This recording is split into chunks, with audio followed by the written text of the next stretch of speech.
What? You're just happy? I need to walk. Andy's happy. You wanna come in? Andy's in a good mood today. We're SEO and stuff. You're in a good mood today? Yeah, great mood. Why a lot of good things are happening? Yeah, getting shit done, making it happen. Seriously? That's why you're in a good mood? Yeah. That's nice. Yeah, not on my last game, but. Did you see that I, basically played with one arm? Yeah, you literally had one arm. I literally played, I really hurt myself lifting. Right now I'm on aspirin and I don't take medicine, so anything like ever, so I feel Is it okay. like right here? Yeah, it's That's the right worst. That happened to me. here. I literally thought I was like, dude, damn, It's right there, like, can you touch it? It just feels better. Like you pulled the muscles. But then you were fine from lifting? Yeah. And then you were fine next day? Yeah, like 2 days. Yeah, I think I'm hoping that's the case. All right. Right here. Gary, I got a question for you. Why are so many people? Oh, I don't need to see him. I'm just gonna go. Okay. Ready? You just gonna go. Yep, 110? Yeah. No. And action.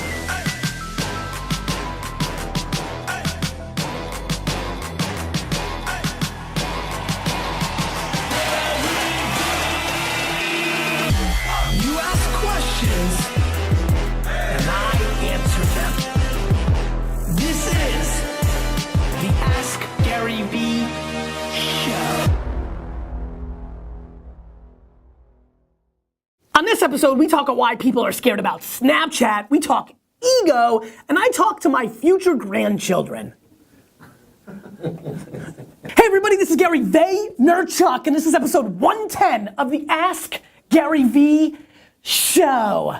I'm in a very, very good mood because Andy's in a good mood. He just came in. Andy's in a very good mood. Holy crap, did you get your head bumped into? Yeah, Taggart. Like crushed me. zone it in here. This is from basketball this morning.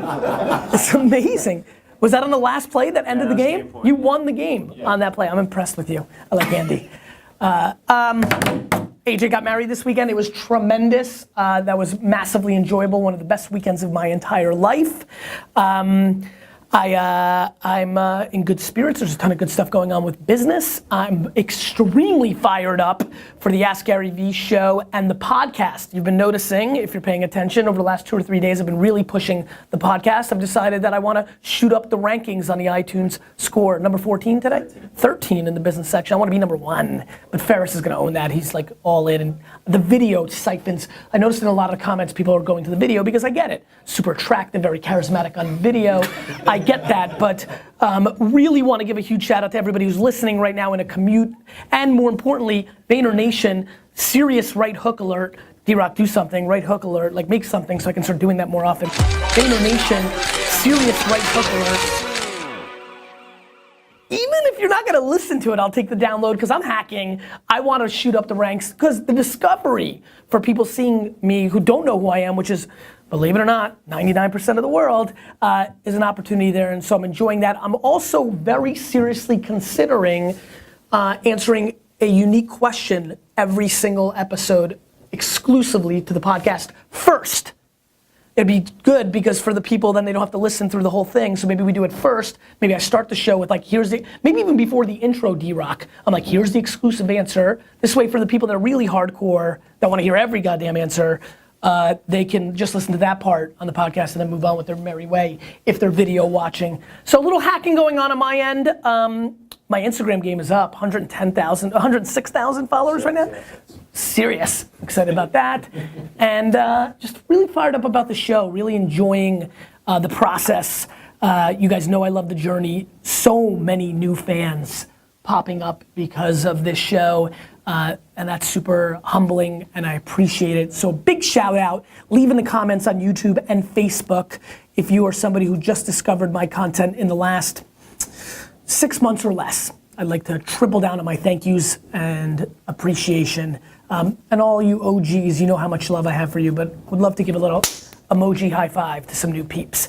Stunwin, let's get into the show. Indy on vacation.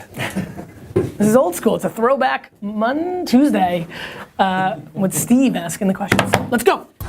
Chad asks, at what point in time, if at all, should a brand not use social media? Steve. Chad. Chad, great question. You know, the funny thing is all that social media is another, first of all, social media is a term, a slang term for the current state of the internet right now. The term we used only 6 or 7 years ago was Web 2.0 sites. Now we call them social media sites. We may call them something else in the future, mobile native, virtual this, but there's always a term to talk about the 20 to 30 sites that matter. Social media sites happen to mean the sites that people actually go to, the apps that people actually go to in a mobile first world, which is what we live in now. And so people are confused if there is a thing called social media. There isn't. I mean, anything that's a content site now, anything that people refer to podcasts as social media. It's just a term of relevancy.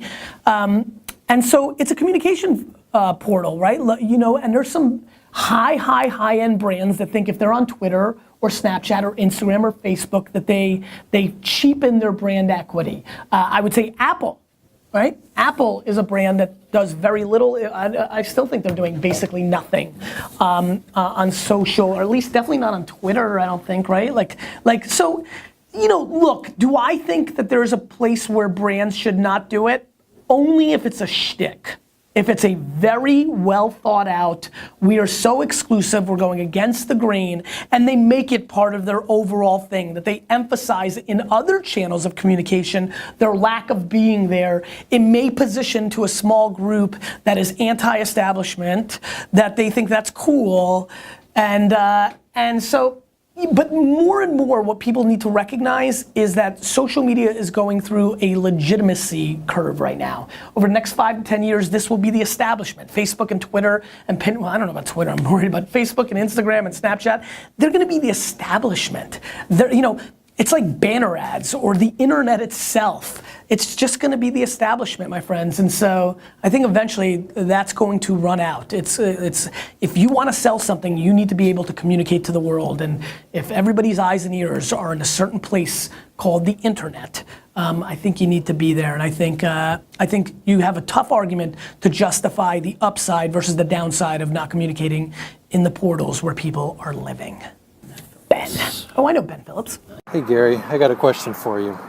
Why are so many people scared of Snapchat, especially in the marketing field? A lot of them say they don't understand it, but I feel like that's a cop-out. What do you think? Ben, I think it's ironic that you wore a yellow shirt when you asked that question. I wonder if that was strategic, if it was a big daps to you. Also enjoying the beard and the glasses look. You look really legit. I think that people are not practitioners. I would argue that 95% of people in marketing, 95% of people in marketing at digital and social agencies on the brands and the business sides actually don't know how Snapchat works. Actually have never went through all 4 screens of Snapchat, to the left, to the right, twice, and the camera itself. Literally have not done that. Literally. I would argue that 70% of marketers have never touched one of the Discover tabs on Snapchat because they are just not practitioners. And Snapchat has a context and a cadence and a system that is not native to a lot of people because it's left to right, not up and down like all the other apps. And so there's some learning. Like it actually takes 4 to 5 minutes of thought and energy to really understand how Snapchat works if you've never used it before. And that's about 4 to 5 minutes worth of actual practitionership that most people don't apply. They like to headline read that the kids send sex pictures to each other, and they like to be old white men even if they're not old white men, right? Plenty of 23-year-old Hispanic women acting like old white men because they're not practitioner. Slang term old white men to like you suck shit. Like you're not putting in the work, you're tired, you're not innovating, you stink. You stink, you stink. And so why do I think people are scared of Snapchat? Because they stink. Because most people suck at marketing. Most people just want to do what they've already known. They don't evolve. I wake up every morning of my life trying to put myself out of business. Because it's a lot better to do that than have somebody else do it for me. And that's how I live, and that's how I'm gonna live until I'm an old white man acting like a 14-year-old chick, right? Because that's just the way I'm gonna roll. And so as you can see, I got a little excited on this answer because it strikes a real nerve to what's actually happening in society. Because as we are living through the second industrial revolution, the real culture shift of the last half century, this internet thing, getting to maturity with mobile devices at scale, computing on our fingertips at all times at scale, the whole kit and caboodle, society, the whole thing, everyone, all of us, everyone. when that hits, and that's here, and it's starting to really hit, everything changes forever. Everything. Everything. Marketing just happens to be the part that I'm most interested in talking about. God damn. Episode 110, old white guys suck.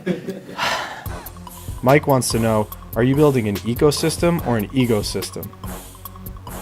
Michael, this is a great, great question, and I think the answer is both. I think the true answer is both. I think that I've created a infrastructure of free content and interaction and organization that has created an ecosystem. It's super hard to argue. I mean, wait till Crushed It comes out. The book that follows the 400 people, which is 400 of the 4,000 people that read Crush It and their lives changed. Go read the comments in the Facebook posts and in the Instagram posts around this show of people literally in the last 30 days, because I'm reading them all, just talking about how weird, watching 100 episodes of this has changed their life. They make more money, real life stuff. So that's an ecosystem. On the flip side, it's very centered around a human being, right? Me. And that's an ego-system. So I think the answer is both. And I think that, I think like anything in life, there's a very fine line. I often use, Oprah to a bunch of spammy gurus. She just walked the fine line of inspiration and motivation just right to create all-time great billionaireship and all-time great impact. Whereas, gosh, if she just turned an inch in the other direction, and if you look at her early career, she probably was in that lane, and I think when she was able to squeak it a little bit more to the left, it took her to the stratosphere. Look, I think I'm walking a very fine line, and I think that I'm walking it properly.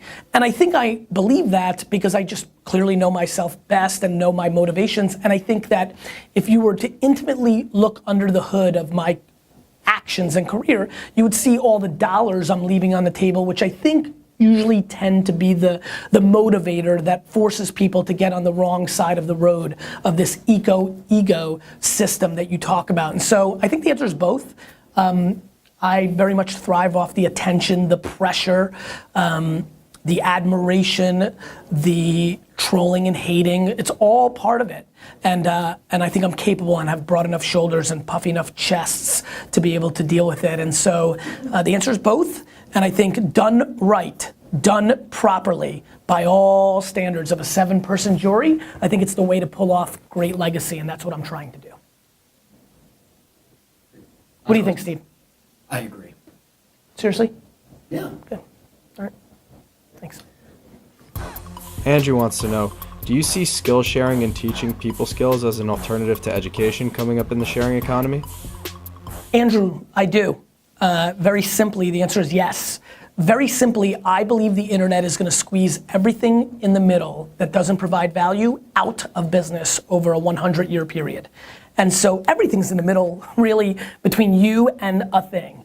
And the education system is in the middle between you and actually having the next chapter of your life in play, monetizing, if you really think about it. At its grand scheme, you go to school, in theory, historically, the way it's been thought of, to set you up to monetize your thing. I mean, as we know, so many people go through the schooling and then realize they don't want to be a lawyer or a doctor or whatever they've been learning to do, and they reset and they go into the open market.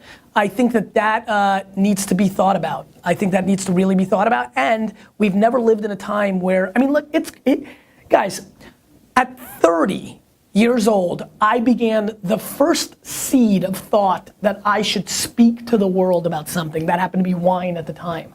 I mean, there wasn't things like this podcast, this show, or the billions of pieces of content that live now that educate people at a level that we've never seen before. If there is anyone that believes that unionized human beings and old textbooks can outperform education of information and thinking to the vast majority of human society and the internet, then you are a lost human being. Lost, with a capital L. And so now what needs to happen is some organization. I mean, look, I actually believe the following statement. I actually believe one of the singular reasons that universities are in play is the romantic point of view that the parents of our current generation view on the institution. And I truly believe it's going to take only 2 more generations. Not necessarily mine, but my kids have no prayer of valuing Harvard and Stanford and a community college to the level it's valued by my parents. No shot in hell. I'm putting it, and I don't like to predict, but I'm putting it right here on film. You know, big ups to my little, grandchildren that are watching this now, 50 years from now. Hey, little Sarah, I love you. And I just, actually Sarah's gonna be so out of date by then. Hey, Zaruka, big fan. Hope we're watching this together.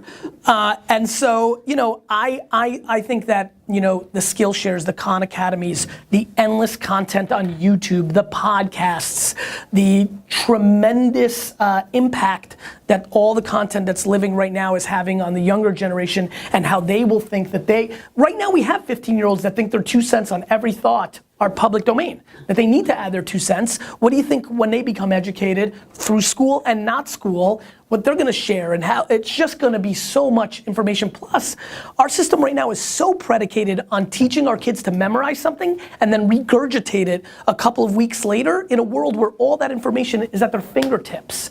Nobody gives a shit who the 18th president of the United States is or what's the warmest planet. I can tell you in 1 fucking second, you idiots. I mean, it's just stupid. Anyway, what are you guys looking at? Sorry, this is the Inc. article. Got it. They're linking out now. Got it. That's all I got. That was a lot of gray there at the end there for you. A little black and white action for you, D-Rock. Question of the day. I'm actually curious about this, so answer quickly because I know this is going in motion right now. Do you think that the Warriors hold on and win the championship, or do you think LeBron pulls off historic Game 6 and Game 7 victories? I want to see in the comments who's going to close out this NBA Finals. I'm curious. Also, part B, did you sign up for the podcast? Yes or no? Put a number 2 in the comment section and say yes or no. You keep asking questions, I'll keep answering them. Podcast question? Yes, let's do it. Pull up Find a something. random one. You can just go to Wait a minute, Twitter. actually, how about the 5th question that we didn't ask during the show? There's a 5th question? Yeah. You were running long, so I just figured. Got it. Yeah, all right, ready? Should we do the 5th and just plug it in? No, that'd be, you know what? Gray this whole thing, D-Rock. No, actually, don't gray it. Play it anyway, you know what I mean. And then let's do this 5th question for the podcast. Ready? You're just gonna do the audio? Cool. Volker asks,